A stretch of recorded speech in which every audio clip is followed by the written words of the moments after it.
Hiroshi 29 বছরের একটা ছেলে যে টোকিওতে থাকতো। বাই প্রফেশন সে একজন ফটোগ্রাফার ছিল, আর তার খুব অদ্ভুত একটা নেশা ছিল। হিরোশি পৃথিবীর বিভিন্ন ধরনের পুরনো আর রহস্যময় ভিডিও টেপস কালেক্ট করত, আর তার বাড়িতেই সে আলাদা একটি ঘর বানিয়েছিল যেখানে সে এই ভিডিও টেপসগুলিকে রাখত, আর সেই রুমেই সেই টেপসগুলিকে দেখত। একদিন কাজ থেকে ফিরে আসার পর রাত্রেবেলা হিরোশি তার ম্যাকবুকে ইন্টারনেটে এইরকমই কিছু রহস্যময় টেপস খুঁজছিল। সাডেনলি সে দেখতে পায় একটা খুব পুরনো ফিল্ম প্রজেক্টর একটা ওয়েবসাইটে। ওই ওয়েবসাইটে প্রজেক্টরটার ব্যাপারে বেশি কিছু ডিটেলস দেওয়া ছিল না, শুধু ডেসক্রিপশনে লেখা ছিল very old, not for use. Hiroshi প্রজেক্টরটার ওপর এতটাই ইন্টারেস্টেড ছিল যে সে কিছু না ভেবেই প্রজেক্টরটি অর্ডার করে দেয়। কিছুদিন পরে তার ওই অর্ডারটি তার বাড়িতে ডেলিভারও হয়ে যায়। হিরোশি দেখে যে ওই প্রজেক্টরটা খুব পুরনো একটা উডেন বক্স করে এসেছিল, আর ওই বক্সটার ওপরে খুব অদ্ভুত ধরনের কিছু সিম্বলস আঁকা ছিল, এবং এর সাথে উইদাউট এনি মার্ক একটা রিলস আর একটা পেপারও তার সাথে ছিল। পেপারটার মধ্যে জাপানিজে লেখা ছিল do not watch the reel. হিরোশির সাথে সাথে এই রিলসটাকে লাগিয়ে প্রজেক্টরটি প্লে করে এবং প্রজেক্টরটি চলতে শুরু করে, আর সে দেখে রিলসের মধ্যে কিছু অ্যাব্যান্ডেন বিল্ডিংস, কিছু মানুষ যে একটা আগুনকে ঘিরে দাঁড়িয়ে আছে আর তারা কোনো ধরনের রিচুয়ালস পারফর্ম করছে। তারপর কিছু ঘন জঙ্গলের ফুটেজ, অ্যান্ড দেন সেই জঙ্গলের মাঝেই একটা খুব পুরনো কুয়ো দেখতে পাওয়া যায়, এবং সে দেখতে পায় কেউ যেন সেই কুয়োটির ভিতর থেকে আস্তে আস্তে বাইরে বেরিয়ে আসতে। আর সাডেনলি ভিডিওটি বন্ধ হয়ে যায়। হিরোশি সবটা দেখে আর সে ভাবে হয়তো কেউ তার সাথে মজা করছে, বাট ওই দিন রাতেই হিরোশি খুব ভয়ানক একটা স্বপ্ন দেখতে পায়। সে তার স্বপ্নে দেখে যে সেই কুয়োটার মধ্যেই সে পড়ে গেছে, আর কেউ যেন তাকে আরো গভীরে টেনে নিয়ে যাচ্ছে। এর মধ্যেই তার ঘুম ভেঙে যায়, সে পুরো ঘামিয়ে গেছিল। হিরোশি বেশি কিছু না ভেবে আবারও ঘুমিয়ে পড়ে। হঠাৎ তার ফোন বেজে ওঠে, সে ফোনটা রিসিভ করে, কিন্তু ওই প্রান্ত থেকে কেউ কথা বলছিল না, শুধু স্ট্যাটিক কিছু সাউন্ড শোনা যাচ্ছিল। হিরোশি ভাবে মেবি রং নম্বর হবে, সে কিছু না ভেবে আবারও ঘুমিয়ে পড়ে। পরের দিন সকালে সে যখন ঘুম থেকে ওঠে, আগের দিনের রাতের সব ঘটনা সে মনে করছিল, অ্যান্ড হি বিলিভ হয়তো এগুলো কোনো ধরনের কোইন্সিডেন্ট হবে। দুপুরবেলা হিরোশি লাঞ্চ করে টিভি দেখছিল। সাডেনলি সে খুব জোরে একটা শব্দ শুনতে পায়, অ্যান্ড সে নোটিস করে এই সাউন্ডটা তার কালেকশন রুম থেকেই আসছিল। সে রুমে এন্টার করে, অ্যান্ড সে অবাক হয়ে যায় যে তার রুমে সেই প্রজেক্টরটি প্লে হচ্ছিল, কিন্তু সে মনে করে আগের দিন রাত্রেবেলা সে রিলসটাকে বের করে দিয়েছিল। সে দেখে আজকের রিলসে ওই কুয়োর শটটাই ভিডিওতে প্রজেক্ট হচ্ছে, কিন্তু এইবার ভিডিওটা সেখানে বন্ধ হয়ে যায় না। এইবার সে দেখে যে কুয়োর মধ্যে থেকে একটা মেয়ে বেরিয়ে আসছে, কিন্তু হিরোশি তার মুখ দেখতে পাচ্ছিল না, কারণ মেয়েটির মুখ চুল দিয়ে ঢাকা ছিল। মেয়েটি আস্তে আস্তে স্ক্রিনের সামনে এগিয়ে আসছিল। এই সব কিছু দেখে হিরোশি প্রচণ্ড ভয় পেয়ে যায়। তখনই সে রিলটাকে বের করে প্রজেক্টরটি অফ করে দেয়। এইবার তার মনে হচ্ছিল মেবি প্রজেক্টরটা কার্স, অ্যান্ড এই প্রজেক্টরটার সাথে যে ওয়ার্নিংটা এসেছিল সেটা হয়তো ঠিক ছিল। এর মধ্যেই সে শুনতে পায় তার বাথরুম থেকে জলের আওয়াজ আসছিল। হিরোশি বাথরুমের দরজা খুলে দেখে তার বাথটাবটা ভরে গেছে অ্যান্ড ওভারফ্লো করছে। সে কলটাকে বন্ধ করে, আর যেই সে পিছনে ঘোরে সে দেখে সেই মেয়েটা একদম তার সামনে দাঁড়িয়ে আছে। মেয়েটার অর্ধগলিত মৃতদেহ তার চুল দিয়ে ঢাকা।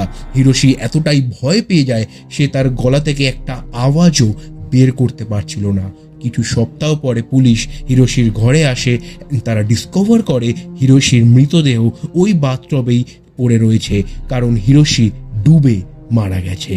এইখানে যে স্পিরিটটা হিরোশিকে মারলো সে আর কেউ না, জাপানিজ আরবান লেজেন্ড সাদাকো ইয়ামামুরা। এবং আমাদের আজকের এই ভিডিওতেই আমরা এই সাদাকো ইয়ামামুরার ব্যাক স্টোরি নিয়েই তোমাদের সাথে আলোচনা করব।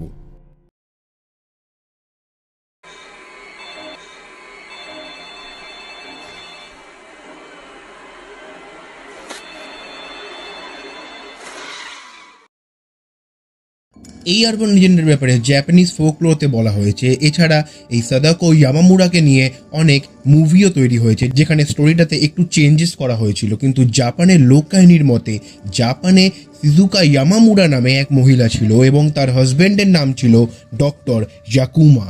এটা বহু বছর আগের ঘটনা। একদিন সুজুকা সমুদ্রের ধারে বসেছিল। সাডেনলি সে সমুদ্র তীরে একটা খুব প্রাচীন মূর্তি দেখতে পায়, যেটাকে সে নিজের সাথে তার বাড়িতে নিয়ে আসে। অ্যান্ড সেই দিন রাতেই সে স্বপ্নতে ওই মূর্তিটাকে তাকে পুজো করতে বলতে শুনতে পায়। তারপর সুজুকা এটিকে খুব নর্মাল একটা স্বপ্ন মনে করে গুরুত্ব দেয় না, কিন্তু পরের দিন আবারও সেই মূর্তিটারই স্বপ্ন সে রাতে দেখতে পায়। এবং এইবার সেই মূর্তিটা তাকে বলছিল, তোকে আমার পুজো করতে বলেছিলাম, করলি না কেন? সিজুকা এটি দেখে ঘুম থেকে উঠে পড়ে এবং সে প্রচণ্ড ভয় পেয়ে যায় এবং সে পরের দিন থেকেই সেই মূর্তিটির আরাধনা করতে শুরু করে। এবার ধীরে ধীরে সিজুকা ওই মূর্তিটি থেকে কিছু সুপার ন্যাচারাল পাওয়ার পেতে শুরু করে। কিছু বছর পর তার একটা মেয়ে হয়, যার নাম তারা রাখে সাদাকো ইয়ামামুরা। কিন্তু সাদাকোর জন্মের পর থেকেই তাদের আর্থিক অবস্থার অবনতি হতে থাকে, যার ফলস্বরূপ তারা সব কিছু বিক্রি করে ইনকাম করার জন্য টোকিও চলে যায় আর সাদাকোকে তার দিদার কাছেই রেখে যায়। সিজুকা এবং তার হাজব্যান্ড টোকিওতে সিজুকার ওই পাওয়ারের সাহায্যে খেলা দেখিয়ে ইনকাম করতে শুরু করে। আর এই দিকে সাদাকো জন্ম থেকেই কিছু সুপার ন্যাচারাল পাওয়ারে পেয়েছিল তার মায়ের থেকে, কিন্তু সে ওই পাওয়ার্সের ব্যাপারে কিছুই জানতো না। একদিন সিজুকা খেলা দেখানোর সময় ওই পাওয়ারগুলো এতটাই বেশি ব্যবহার করে ফেলে, যার কারণে তার মৃত্যু হয়ে যায়। এই ঘটনার পরে কিছু বছর কেটে যায়। সাদাকো এখন অনেক বড় হয়ে গেছিল আর সাদাকো এবার নিজে ইনকাম করতে চাইছিল, তাই সে টোকিওতে শিফট হয়, যেখানে সে একটা ফিল্ম ইন্ডাস্ট্রিতে কাজও পেয়ে যায়। সেইখানে সাদাকো হিরোশি টামায়ো নামে একটা ছেলের সাথে ডেট করতে শুরু করে, যে ওই স্টুডিওতেই সাউন্ড অপারেটরের কাজ করত। আর সাদাকোর পাওয়ার্স তো এতদিনে অনেক ডেভেলপড হয়ে গেছিল, তাই তার মনে হতে লাগে সে হয়তো অসুস্থ। এরপরে সাদাকো এই পাওয়ার্সগুলির ব্যাপারে জানতে পারে, কিন্তু সে এটা জানতো না এই পাওয়ার্সগুলিকে সে কিভাবে ইউজ করবে। তাই এই পাওয়ার্সগুলি তার জন্য একটা ভয়ানক কার্সে পরিণত হয়। একদিন সাদাকো একটি সাউন্ড ডিজাইন করে, কিন্তু এই সাউন্ডটা এতটাই কার্স একটা সাউন্ড হয়, যার কারণে এই সাউন্ডটাকে যেই শুনতো তারই রহস্যময়ভাবে মৃত্যু হয়ে যেত। এই রেকর্ডিংটার জন্য ওই স্টুডিওর ডাইরেক্টর সহ আরও 4 জন মারা যায়। এই ঘটনার পর সাদাকো ওই স্টুডিওটি থেকে কাজ ছেড়ে দেয় এবং তার মেন্টাল কন্ডিশন প্রচণ্ড খারাপ হয়ে যাওয়ার কারণে তাকে হসপিটালাইজও করতে হয়, এবং যেখানে তার বাবা তার দেখভাল করতো এবং তাকে হেল্প করতো। কিন্তু মাঝে মাঝে সাদাকোর বাবাকেও কাজের জন্য তাকে ছেড়ে যেতে হতো, যার কারণে তাকে হসপিটালে একাই থাকতে হতো। এইরকমই একদিন সাদাকো তার ওয়ার্ডে রেস্ট নিচ্ছিল, তখনই ওই হসপিটালের একজন ডাক্তার, যার নাম ছিল নায়ারু জাটারো, তাকে করে। কিন্তু সাদাকো যখন এর প্রতিবাদ করতে যায় তখন তার কথা কেউ বিশ্বাস করে না। কিন্তু এই ঘটনার ফলে ডক্টর জোটারোর অনেক নাম বদনাম হয়ে যায়, যার ফলস্বরূপ জোটারো সাদাকোকে তার বাড়ি থেকে কিডন্যাপ করে নিয়ে আরেকবার করে অ্যান্ড তার পাশের জঙ্গলেই একটি কুয়োর মধ্যে তার বডিটিকে ফেলে দেয় এবং ওই কুয়োতে ডুবে গিয়ে সাদাকোর মৃত্যু হয়। কিন্তু সে মৃত্যুর আগে এটা প্রতিজ্ঞা করে নেয় যে এই সব কিছুর বদলা সে নেবে, এবং জাপানিজদের মতে মৃত্যুর সময় যদি কোনো ব্যক্তির মনের ইচ্ছা অসম্পূর্ণ থেকে যায় তাহলে তার আত্মার শান্তি হয় না। তাই সাদাকোর স্পিরিট ওই সাউন্ড রেকর্ডিংটির মধ্যে ঢুকে যায় এবং ওই সাউন্ড রেকর্ডিংটি যেই চালাতো তখনই সাদাকোর স্পিরিট সেই ব্যক্তিটিকে মেরে ফেলতো।